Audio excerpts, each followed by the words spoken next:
Our next speaker is James Beach. James is a principal at Advanced Groundwater Solutions and a longtime leader and expert in Texas groundwater management. Drawing on 2 decades of experience, his presentation will take us through the origins of joint planning, share a historical perspective on implementation, highlight some recent developments, and pose important questions about the future of groundwater management. Please join me in welcoming James.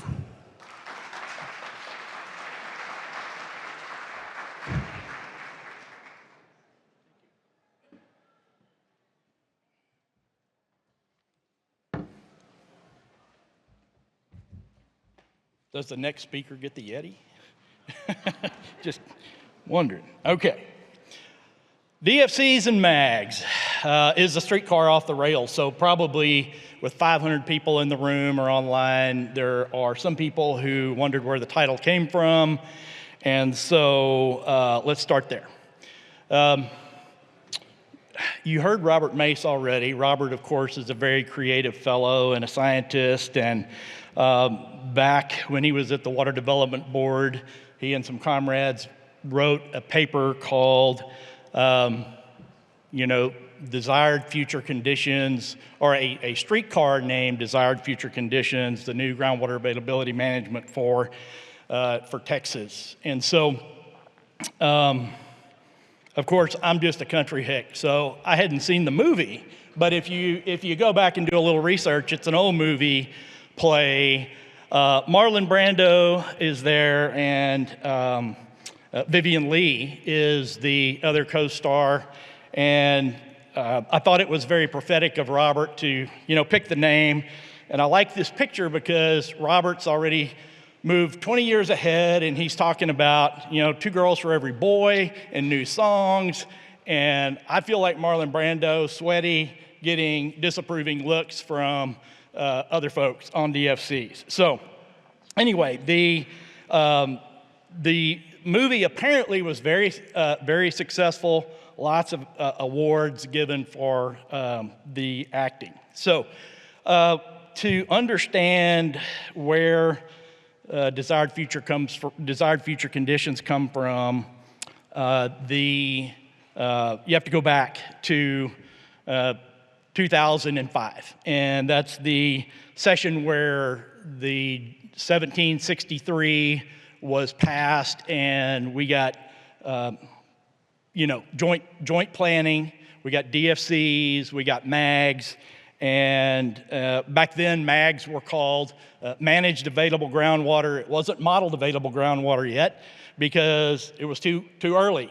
We didn't have groundwater availability models. And so that's part of the reason I wanted to provide some historical perspective on the joint planning process, ask a few hard questions, is because we've been doing joint planning for quite some time, and yet there's probably for some of you in the room that are familiar with this process, you can sleep through the talk, it'll be okay. For a bunch of you that don't know the history, hopefully it'll help you with the context of some of the things that you see and the complexities that we deal with regularly. And so the bill was put forth so that the Water Development Board could quantify available groundwater. And they did that, as was mentioned earlier by some of the speakers, for groundwater districts and for regional water planning groups.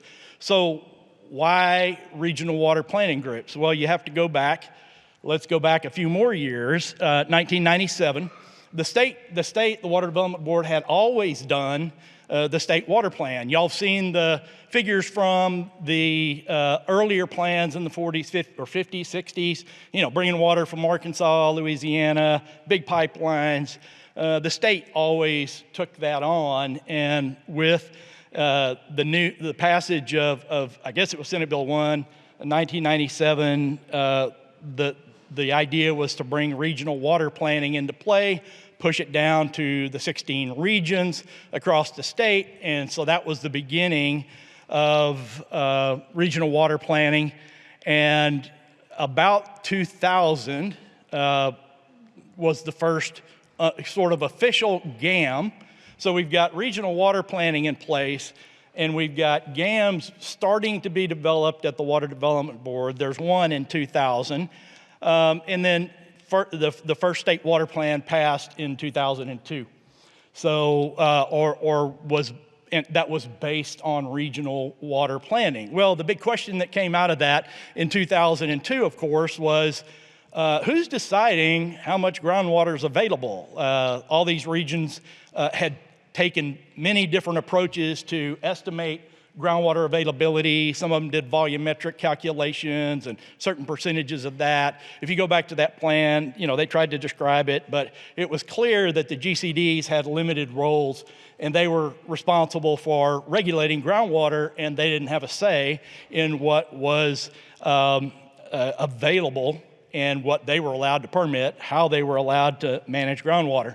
And so in 2005, that's, again, when the passage of 1763 and DFCs and joint planning came about. And a lot of that was due to this disconnect between regional water planning, which needed something to work with for the state water plan as far as availability and to try to have some consistency.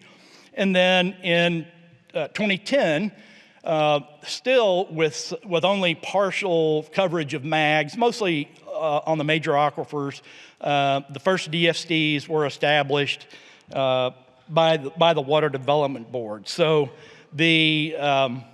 and then in 2011, quickly after that, the debate became to some degree, well, are we managing the MAGs or are we managing the DFCs?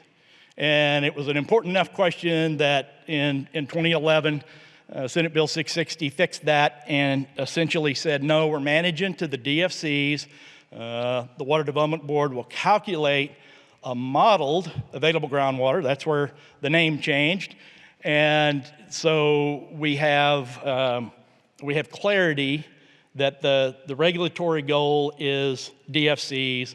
MAGs are not a cap. They're capped for planning purposes in some fashion, but they're not for GCDs.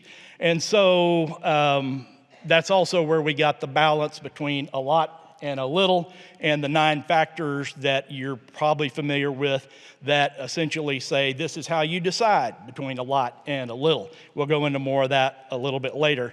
I think it's important in looking back not to dwell on history, but I think for some of y'all in the room that may not be familiar with the sort of the genesis of districts and how everything fits together, it could be helpful. In the 50s, you have basically your High Plains districts, and districts were put in place largely in agricultural areas. And if you go to the 60s, and I have to note, there's 2 apostrophes, I think, in the title here that the summer intern put in there, and I didn't realize it till later. So if you're an English teacher, I apologize. But anyway, so most of these districts that are put in place. Now, Harris-Galveston comes in the 70s. They're not actually a Chapter 36 district that lives by DFCs and MAGs, but they did make the map here. And you'll see EAA later, same thing there. But essentially, what I'm trying to illustrate is the creation of districts through time, maybe how that shaped how water availability and management came into play in Texas. So if we go into early 80s here, and then again 85, 86, 87, 88, you see a lot of stuff west of I-35. You do see Evergreen and a couple of other districts starting to pop up. Again, another subsidence district in the Houston area. And so, again, more and more districts out west. 1992, 94, there's EAA, and one other district that, so we get to 97. So here's where we start with regional water planning from the bottom up. And we have lots of space across the county, or across the state, that don't have districts, and so we're putting in regional water planning areas. You see them popping up there in the green, getting a few more districts in there. And One interesting thing to note at this point, I got to thinking about, we didn't talk about the Texas Triangle until, I don't know, a handful of years ago, 5 or 10 years ago, maybe. But if you look back at where we started regional water planning, and you look at the coverage of groundwater districts and what we know today as the Texas Triangle with super growth, it's pretty much void of groundwater districts. In the Trinity, the Carrizo, Gulf Coast for the most part. And so if you step through 99, 2001, then you start to see the development of some of those districts again in those other critical places. And the other, then you see East Texas districts coming in, Gulf Coast districts, 2004 and 5. Then in 2005, I guess, back to the streetcar named Desired Future Conditions, that was the legislation that put into place or made more important the groundwater management areas. And so we got the 16 groundwater management areas. Now we're slicing and dicing according to GMAs and regional water planning groups, providing MAGs to the regional water planning groups. So that all started essentially 20 years ago. And again, you can see that there are several places throughout the state that still don't have great coverage. And a lot of times, as y'all know, when districts get started, it takes a while to get good data, build good science, even put good rules in place. And so even though these processes are laying over the state and the legislature is taking action to manage groundwater or give the tools to the districts to manage groundwater, essentially a lot of the districts are playing catch up as time goes on. And we heard a little bit about that from some of our previous speakers. You see some of the northern Trinity districts here around Dallas. Now, it's really interesting to note that by this time, there was 800 foot of water level decline in the Trinity. Most of Dallas-Fort Worth had already started planning and building reservoirs long before this, and the district still needed to be there and were created to help manage groundwater. There's still a lot of wells being drilled in that area today, and you can see that those districts eventually covered that area. But it was clear to DFW, even before groundwater regulation, that there were problems with the Trinity and the Woodbine having enough supply. And so they had long since started building reservoirs and pipelines. So if we get to 2015, 2017, that's kind of where we end up now. And so all through that time, you've got major and minor dams being developed by the Water Development Board. They're starting to come into play. And so there's new tools being developed, and there's also new case law being developed, and with Day, and I don't know the specific dates on all those, but you heard some of the lawyers talking about that earlier. And so everybody knows this story also, the Texas population, you've seen that, and as Gary said, nobody's bringing a truckload of water with them when they come. The Texas GDP, this is the curve that's not adjusted for inflation. So if you don't adjust for inflation, you get some really exponential curves. So there's a component of this. If we adjusted for inflation, it wouldn't be quite that steep. But that's not zero over there in 1950. It is a positive number. It just looks real small compared to where we are today. And so the economic output of the state is growing fast. And you've all seen this. And to some degree, I feel kind of stupid up here reminding you of all this. But if you're like me, sometimes you see things, but you don't really let it soak in and understand where we're at in history. And so when you look at the population inside groundwater conservation districts, starting in 1950, pretty low and indicative of rural areas that were covered by groundwater conservation districts. This is a hard graph to make because obviously population's changing all the time. So our first stab at taking this, making this graph was to say, okay, in the first year of the GCD, what was the population that was covered by that portion of the GCD? Even though we didn't take into, like I said earlier, EAA and the subsidence districts are not here. That would bump this thing off, and they're not subject to joint planning anyway. So we're not. I didn't incorporate those. So this is a hard graph to make because it's always shifting. The point is, there was a huge change in the 90s and the 2000s. The proliferation of districts and districts taking in areas that were heavily populated and had a lot more of a tax base. We'll look at that in just a second. So the cost of strategies in the state water plan, again, not adjusted for inflation. Everything's getting more expensive. More water is needed. We have lots of strategies and lots of folks reaching for water because folks keep coming, and we live in a business-friendly state.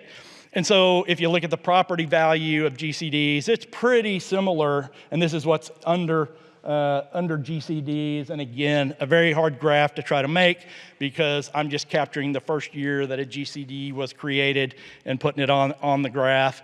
And so the rise in the property values and that GCDs are covering ramp up significantly as the state's growing, as the coverage of GCDs increases.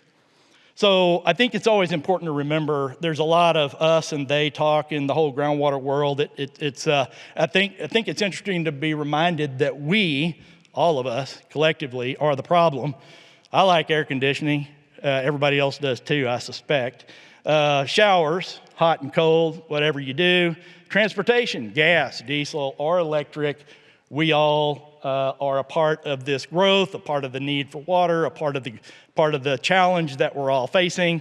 If you have a phone, then you're secretly using data centers and requiring power and all of those things that we're all trying to meet the needs of as we go on. You may not think about this one very often, but 401k, IRA, you may think it's put my money away. I'll look for good investments. I'll put it there. Somebody on the other end of that is in the quest of financial returns, and they're in the quest of growth and financial returns. And so if you are investing, whether you know it or not, you're supporting growth, and you're looking for good activity one way or the other in growth investments. And so electricity, whether it's hydrocarbons, green, blue, et cetera, it's all the things we require for life. Well, I don't invest in a 401k. I do that through real estate, farming, ranching, mining, all of those. They all need water and power. Even if you do simple things like Amazon, ChatGPT. I was doing a little research with ChatGPT for the talk, and I'm always amazed that when you type in a question and you have to maybe type in a few questions to get the right answer or something that you can verify, it sits there and spins. And the data centers are all pinging, and it all adds up.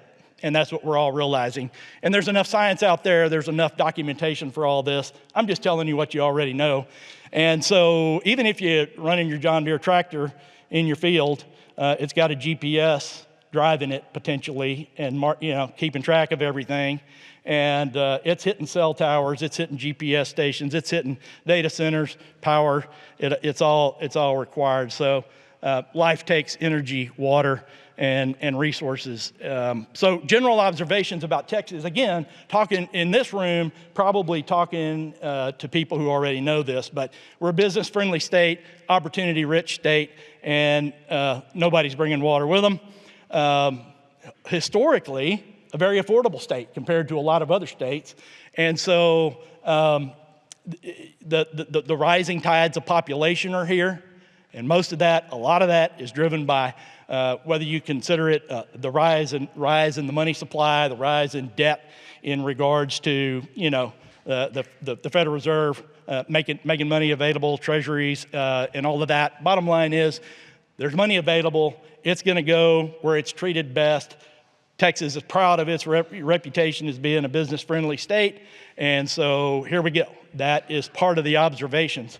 My friend Daryl Brownlow, who's currently head of the Evergreen Underground Water Conservation District, back when in 2010, when the Eagle Ford shale play hit in South Texas, and there was a lot of opportunity. A lot of landowners did really well. It was a big impact on the aquifer. Now, Daryl will be the first to admit that he didn't get everything in the article right, but this was an article he wrote for the Fountainhead Texas Groundwater Association newsletter. And Daryl is a PhD geologist, by the way, and knows a lot about water as well. So the point of this slide is that water has different value for different applications. And so one of his points in that article was to just do a rough calculation of what the value of water was for fracking operations in South Texas versus agriculture and irrigated ag in South Texas. Here he concludes it's about $2 million per acre foot. And irrigated ag wasn't quite up to that standard. And so the bottom line is, or to that measure, I should say, not saying anything bad about irrigated ag. So the pattern continues with new technologies as the money supply grows and new opportunities grow and technology grows and new opportunities come along. We've all seen that with data centers and Bitcoin miners and all of the things that are before us. And as long as that technology continues to occur and be put into practice, it's gonna keep happening. It was 15 years ago, it was the Eagle Ford shale. Now you are very, very well aware of all of the other things that require water that we didn't know about or we didn't anticipate being such a big need for water. So why do we mention all these things? Well, as was mentioned earlier and talked about by the judge and the panel and Robert, there is a requirement that we balance all of this, the highest practicable level of groundwater production and conservation and all and its friends, as Robert says, conservation, preservation, et cetera. And so an impossible task, I think, as Vanessa said. And so the legislature tried to provide some guidance. It gave us 9 factors. Again, if you're familiar with this topic and planning, then I apologize. But I'm getting to some points here in just a little bit with regard to how this process plays out. This is actually a pretty good list, I think. It covers a lot of territory, and if you scratch just beneath the surface, you get to really highly charged, emotionally held positions. And y'all know that if you're in the middle of it. It's private property, it's socioeconomic impacts, it's my job, it's my business, it's my county, it's my state, it's all those things. If you're in the Houston area and 5 feet above sea level, 10 foot above sea level, subsidence is a huge deal. And aquifer uses and conditions. I thought it was interesting, some of the comments earlier from the speakers about the balance between what's good for the state versus what's good for private owners and private property rights. And that's that second factor there. Supplies, needs, and management strategies. Basically, hey, what does state water plan say we need? Y'all need to at least consider that as far as the future. And so it's a pretty comprehensive list. And it's not easy to go about a systematic, objective approach that everybody's going to agree on, even to consider those factors. We try to do that as we step through, and of course, y'all know your joint planning process ends up with that MAG. That's the left. That MAG then goes to the regional water planning process, and that becomes sort of some limits for what you can do with recommended strategies in the plan and get money from the Water Development Board. Hopefully, as time goes on, this process continues to there's a feedback loop, and there's more discussion about what we need for planning. What does that mean for groundwater use? And I think that's the whole idea with regard to both of those cycles kind of working together in tandem.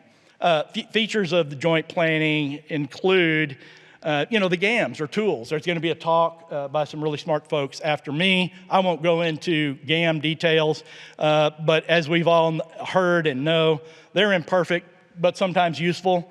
And the Water Development Board will use them to develop the modeled available groundwater for the state water plan.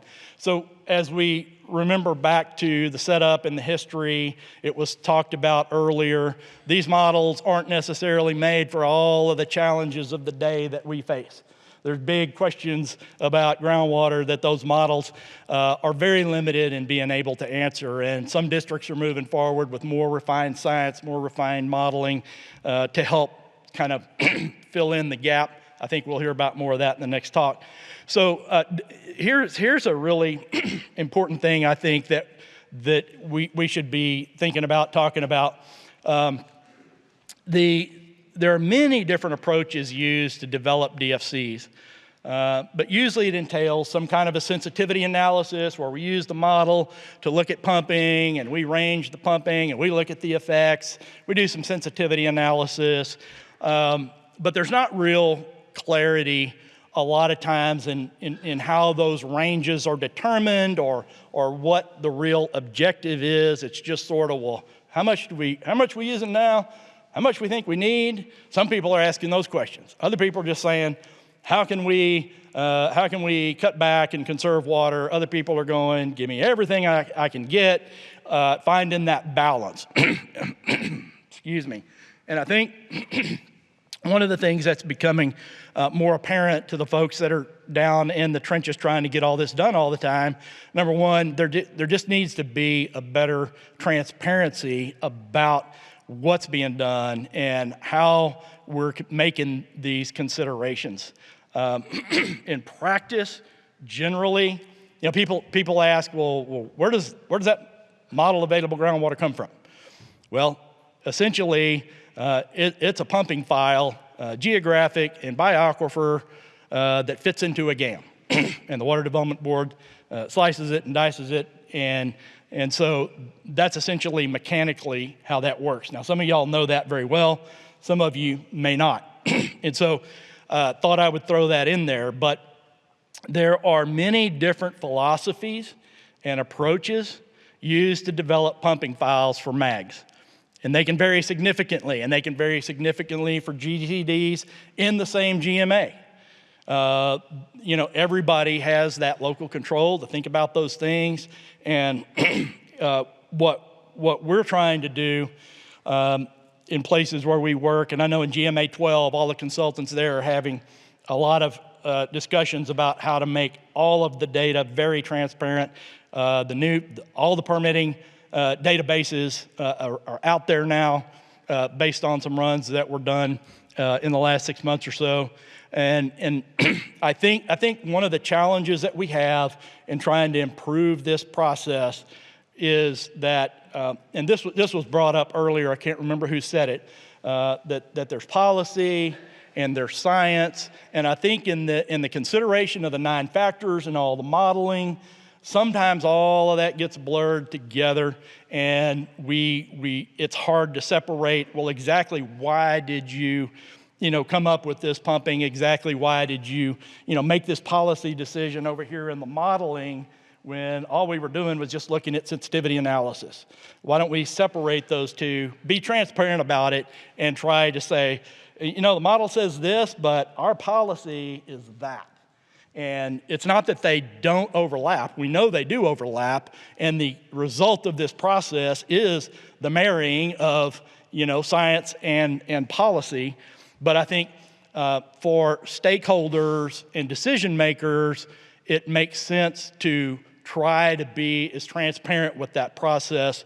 And the reason I went through some of the history of the districts coming into play, and then the GMA map getting laid on top of them, and the regional water planning, is because all that's important to remember when you're thinking about how complex this is for even established and old districts, and especially for new districts that maybe don't even have rules established yet. And so, you know, in the country where I came from, it's like, well, that's like a calf looking at a new gate, right? It's like you're a district, you're on the ground, you don't even have rules yet, you don't know which way to turn. You got lawyers, you might have a consultant, you're getting input from everybody, you've got your voters or your appointees telling, or folks that appointed you saying, hey, we got to do this, we got to do that, and there's just a lot to try to manage. So in that process over the last couple of times, I think this process is getting better. It's still not cleaned up in the way it should be. I'm not sure if we need more legislation or rules or anything like that. I just think we need a commitment to being transparent about how we go about the process and trying to be open and document things. So, and of course, there's no official weighting for the factors. And I think everybody knows it doesn't matter if there was weighting or not. I think you know, maybe you could put weighting on things, but the bottom line is people are smart and decision makers are smart, and strategic politics is gonna do what they want to, regardless of the weighting, probably, unless it's pretty onerous and tied down. So I think all of that weighting goes on at the local level anyway, and we see a lot of that playing out in tough decisions that the districts and stakeholders have to make together. So this process is still seen by some as only planning, and others obviously read chapter 36 and say, hey, it's got requirements there. And then of course, so depending on where you're at in that spectrum of whether you think it's really just more planning because we can change it in time, or whether you think it's regulatory today and you need to be on a track to get there and you need to be showing that, then that affects how this process plays out for you, I think. And then under the surface, let me go back. I think I missed that one.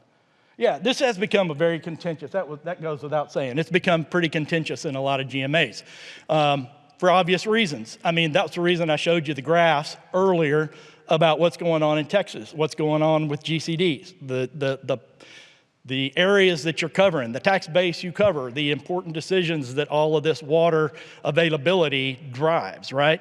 And so it has become more contentious, not everywhere, but in some areas for obvious reasons. And then, of course, under the surface, we have what's called the Dunning-Kruger effect, and this has been well documented. I'm guilty of it all the time. And a lot of people around me go, hey, dude, you don't know much about this, but you seem pretty confident. That's what this that's what this psychological phenomena basically establishes. And sometimes it's just hard for the people that do this every day to be knowledgeable about it. And it's even harder for people coming in fresh and not being familiar with the science, with the politics, with the case law, everything else, to really have a good understanding of this. And of course, the room is changing all the time. There used to be 300 people in this room, now there's 500. And y'all know the turnover at every political position that makes it really hard to stay educated about water. You've got other things like, probability and consequences. Everybody can look at the same facts and basically end up at different solutions. I'm riding in my vehicle with my wife, and there's a cliff on the side of road. She's thinking the consequences if we fall off of here are very high. We're dead. I'm thinking, I just don't want to drive off the road. Two sets of, the facts are the same. The perspectives about those facts can be very different. So I'm running out of time. Are we off the rails? Well, I would ask, were there any rails to begin with? That's the reason I talked about the history. That's the reason I talked about the setup that districts are struggling with, and stakeholders and everybody in this conversation is struggling with. There's been new legislation, new case law. Things are changing fast. We look back 20, 25 years, it seems like, golly, we should have had this figured out by now, but there's a whole lot of things that are changing. And as the lawyers are talking about, there's still a whole lot of case law to be decided. So Texas is growing fast, and we are still laying tracks, basically. So the water is valuable. Did we not expect a fight? Did we not expect that there's going to be a lot of debate about this? And there's a lot of money at stake, a lot of investment. There's going to be fights. We're going to keep working. It's all going to come out. The technology that's causing problems is also helping us solve the problems. We can't bash technology so bad. And regardless of the changes in the process, water's still going to be valuable, and the debates are going to continue. And litigation and legislation change probably, and all the rest. So fear is not our friend. Just keep moving forward. And here's my final thoughts. Local control, whatever word you want to choose. I said privilege. You can say it's a right. We'll see how that plays out. Invest to maintain and do it well. If you have local control, do your best to get good, processes in place, get good data, get good science. Take the process seriously. Whether you think it's planning or regulatory, it's still very important. And so take it seriously. We all need better local data, science models, and understanding. We'll hear more about that from the next panel. And even when uncertainty abounds, which it does in this world, it probably does in every other industry too, but in the water world, we can think that it's really all around us with lack of data, lack of science, lack of good case law and policy. But we need to strive to make good, sound decisions. And that's what the judge said earlier today, is, hey, think about everything from the perspective of, can you defend this as best you can? You don't have to have perfect defense. You just need a good defense, right? And so don't fear. We're just getting started. I'll leave you with that. Thank you very much.